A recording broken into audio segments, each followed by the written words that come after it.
Hello everybody, and welcome to the September and October 2014 update video for the Little Henham model railway.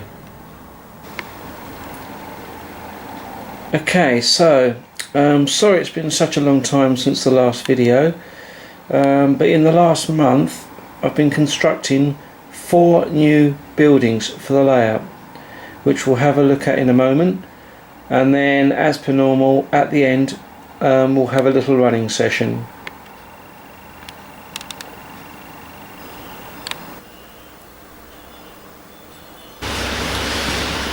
Before we start, can I just take this opportunity to say thank you to all my subscribers, both current and all my new ones I've gained this month. I've now got 140 watchers on my videos, which is absolutely fantastic. So thank you to you all for tuning in, watching and commenting on my videos. I really appreciate it, and I hope you enjoy how the layout is developing. Don't forget to comment on any ideas you have for the layout or anything you think I can do better. I always appreciate your comments. Thank you.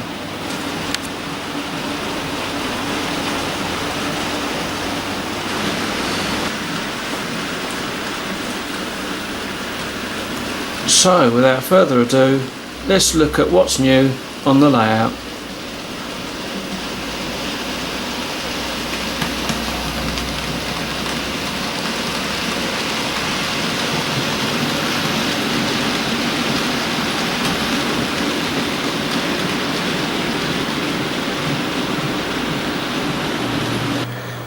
Okay, my first new building this month is a taxi office.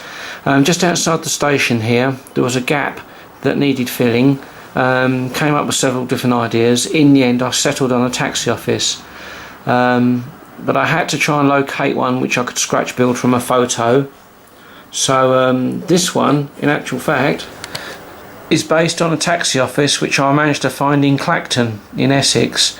If any of you out there know Clacton at all, you may recognise this. This is Ace Taxis, which I believe is based up in Station Road in Clacton. So I used this as my template really for building the office.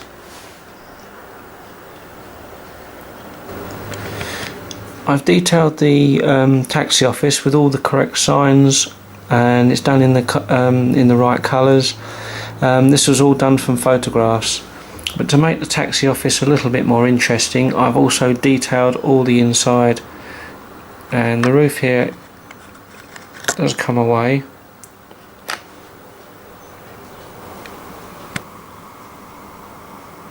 Okay, as you can see, I've detailed the inside of the office here with little notice boards and clocks and things, and figures.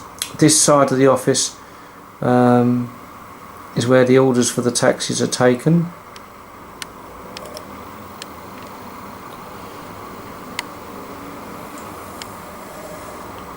And as you can see there's the little hatch where people can order their taxis, and there's a phone in there.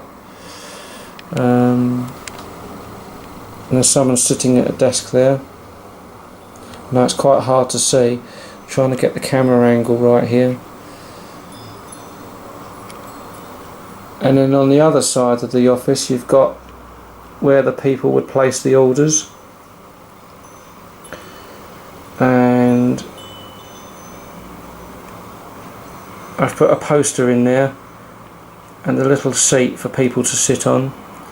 Unfortunately the camera is not focusing very well here. It's very difficult because it's so tiny. And again, I've added a couple of posters in there just in front of the doorway where the people would go in. But you kind of get the idea. So yeah, the taxi office is detailed inside. Building number 2 this month is, well, kind of a building. It's a cycle rack. At the side entrance of the station here, I decided to put cycle rack in. Once again, I've copied it from a cycle rack from a local station. Went and took some photographs and then scratch built this. I have got some more bicycles on order to put into the rack there. but again, I think it just fills that gap nicely. There's a tiny little space, didn't know what to put in it, so cycle rack was the idea.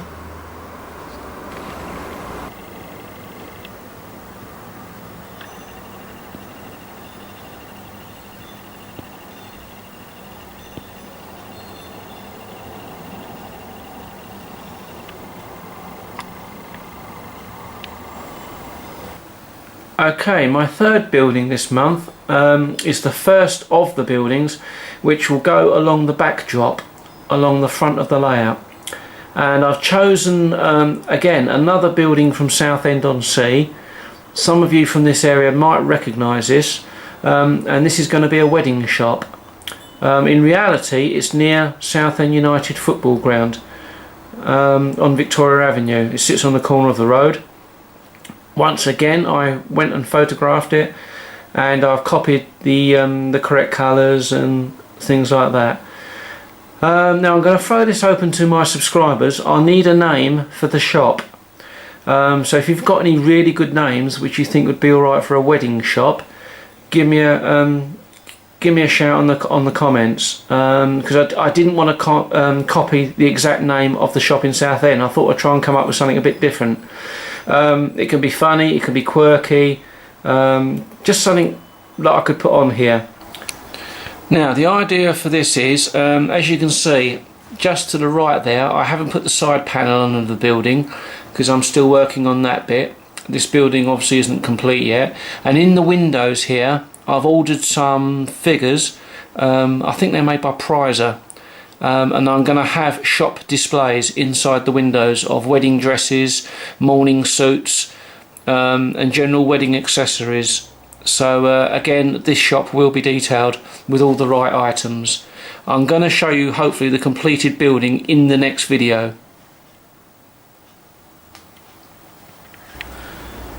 Before we move on to the next building, I'm also adding in more figures as we go along. And here we have a porter in the goods yard, or in the goods shed. He's new this month.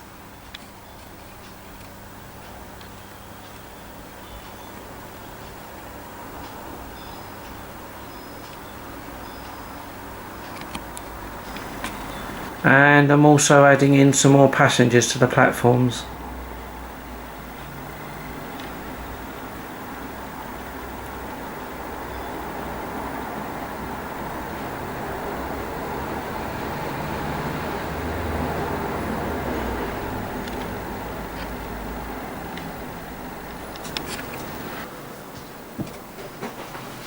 Building number 4 is something a little bit different, but something which I think is required for this area.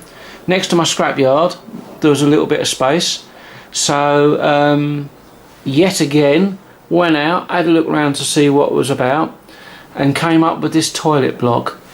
There is one similar to this located in a park near me, so I've copied that one. Now I haven't detailed the inside of this because the area was just really a bit too small, but yeah, we have got a toilet block.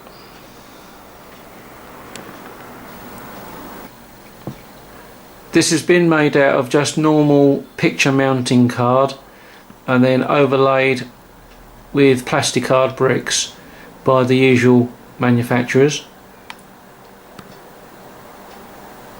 and then a figure of a lady there just coming out of the ladies. The only thing I've got to add to it is on either side of the building the men's and ladies designation signs.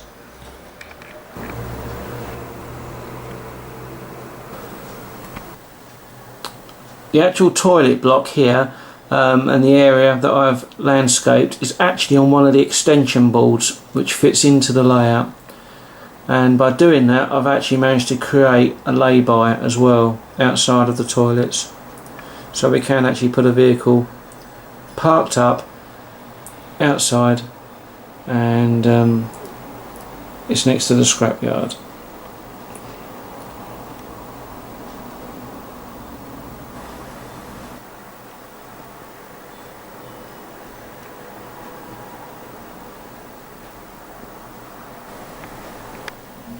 Moving on from the toilet block, we now swing across to my last new building this month that I've made, partially made, it's not quite finished yet,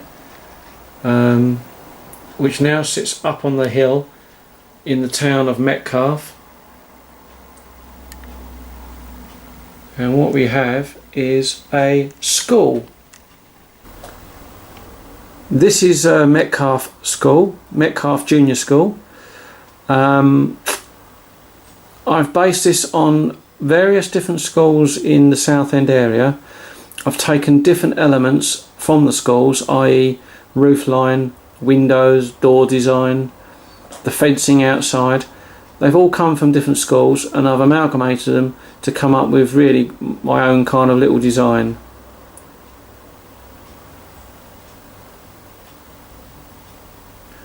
Again, this is made out of picture mounting board overlaid with wheels, plasticard, and I think the windows, yeah, the windows are wheels as well. Now, I have a friend who's a teacher, so I thought it'd be rather nice to dedicate my little school to my friend Larry. Hello Larry. And make him the headmaster of my school. And the phone number on there is what used to be my old phone number when I lived at home with my mum and dad, and that's in the days when you didn't have to put a 1 in the phone number.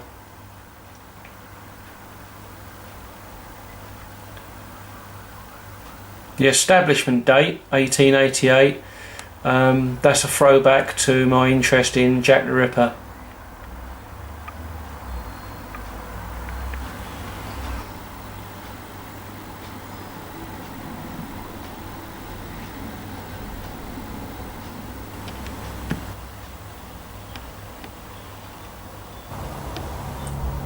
I'm slowly detailing the playground, and this will be complete with school children once they're delivered.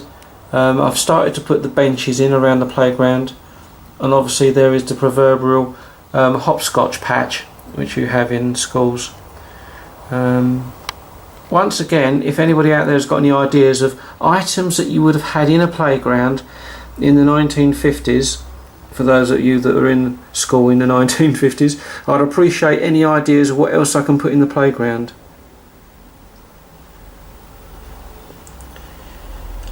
In this little area here, it's been suggested that I put a coal heap in. Apparently in the 1950s a lot of schools had open fires in the classrooms, or coal fires. I understand there was actually one in Ilford in Essex, where the caretaker used to put the coal on the coal fires in the classroom, and they had a coal heap next to the school. So I'm going to recreate that here. As you can see, the school, the rear of the school is not finished. Again, I'm waiting to get the roofing panels, and I'm still designing the back entrance to the school. Again, I'm doing that from photographs, and I'm in the middle of constructing that now. Again, next month this school will be complete, and I shall show you the finished article.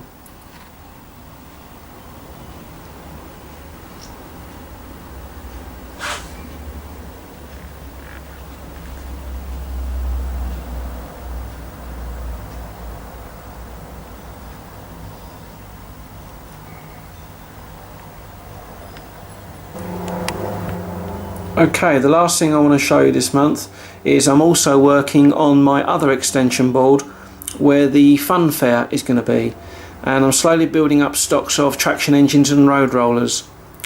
Here we see a Lesney road roller. I haven't done anything to this one, it's completely as I bought it off of eBay. It's got quite nice weathering on it where it's just been left in someone's cupboard for years. I think it's quite a nice model. I actually have two of these.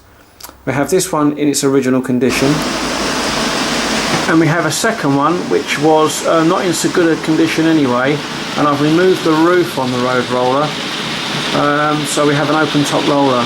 I'm actually going to repaint this probably into a maroon livery, and add a figure to it. As you can see, next to it I also had the Lesney traction engine. Again, I have two of these, one in mint condition and this one, which isn't quite as good. And again, I'm going to repaint this into another livery, probably black with red wheels. Now the traction engine, I've already started detailing that. So I've used card, and I've detailed the cab, or started to. So we'll have a look at that now.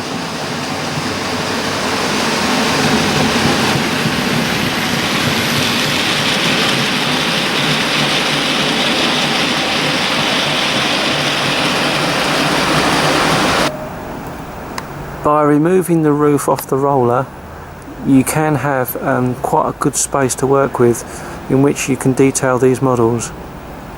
This one is quite wide and quite long, so you'd easily get a figure in there, and I'll put one in a second. You can see what it looks like. The traction engine I've actually detailed with just normal, again, mounting card, lined the inside with mounting card. The steering wheel will be painted black, and as you can see, I've had an attempt at trying to make a little firebox in there.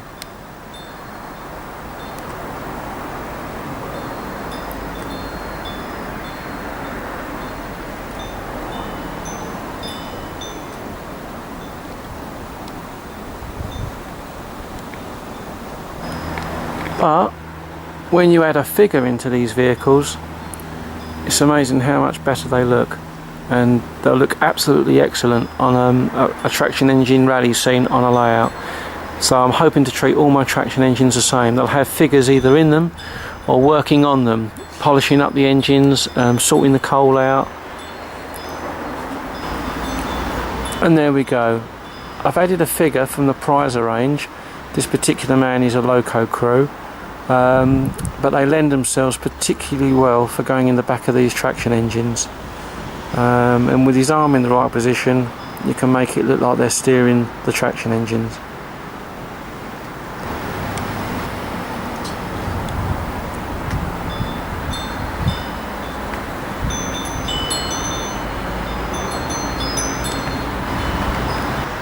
And once again, I've added a Prizer figure, this time into the road roller.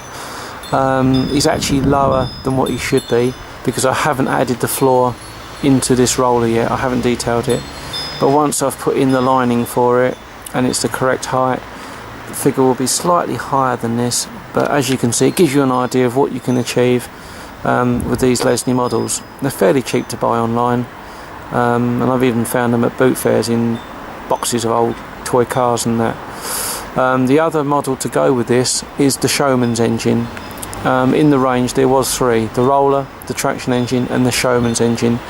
I also have two of the Showman engines. One I'll keep in mint condition, and one I'm going to repaint into a very special livery of one of the Showman's engines that received a special paint livery. It was the only one ever to be painted, and again, all will be revealed in the next video.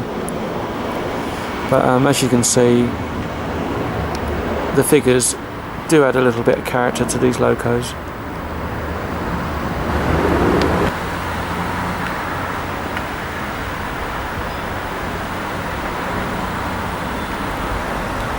Okay, my last addition to the layout this month is again for the fun fair, and I've managed to pick up this lovely Foden low loader, and behind it an AEC Harris Brothers Fun Fair recovery truck. These will be added into the fun fair scene. These actually were offered to me through the post. They only cost $1.99. I think they're really cool. They're part of a series of fun fair vehicles. So at the moment I've managed to pick up these two. So that's it for my updates this month. We shall now have a running session, and you can see the trains running as per normal.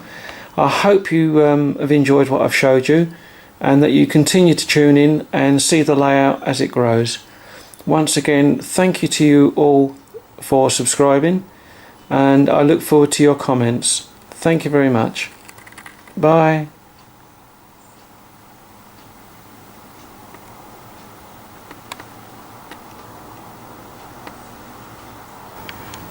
Hi, I've just had an afterthought. This film runs for 20 minutes, which is getting on for being a bit long. So what I'm going to do is, as you're watching this, I'm now uploading onto YouTube a full running session rather than including it in this film. Otherwise it makes it too long. So when you finish this, if you tune in again to my channel, you'll see the latest running session with some of my locos and trains running. And I've done that as a separate film.